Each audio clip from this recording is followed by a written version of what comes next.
there are lots of activities advertised at the Mardi Gras festival for little ones this year, including drag face painting and, of course, drag queen story hour.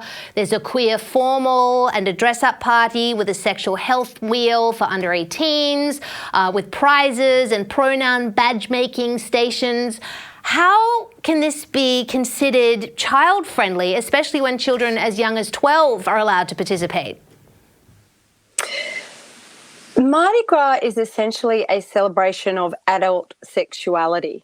And, you know, I have no problem with LGBT people advocating for their rights to have a street party to celebrate their sexuality, but it really must be kept to over 18. I mean, there are adult themes being introduced. As we know, say with the parade, there are people who are wearing very skimpy clothing, who are acting in very hypersexualised ways.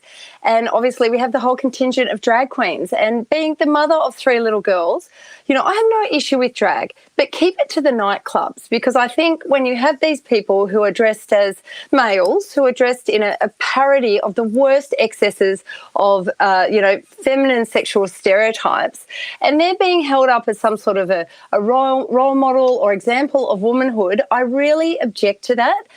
Because it does not send a good message to little boys and little girls. And I think it's just an exercise where they're now trying to indoctrinate children into this rainbow ideology. So while I have no objection to it happening, it really should be kept to the over 18s.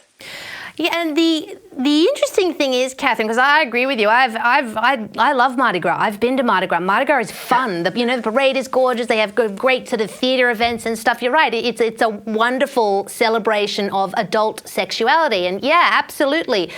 Let them. It's fun if you're an adult. My issue is, like, I've noticed that these child-friendly events don't seem to really have anything to do with the L, the G and the B. It's all about the TQ plus with the child-friendly events. Is that something you've noticed as well? Oh, look, 100%. The LGBT movement has been colonised by the T and the Q. Now, T is essentially people who wish to be perceived as the opposite sex.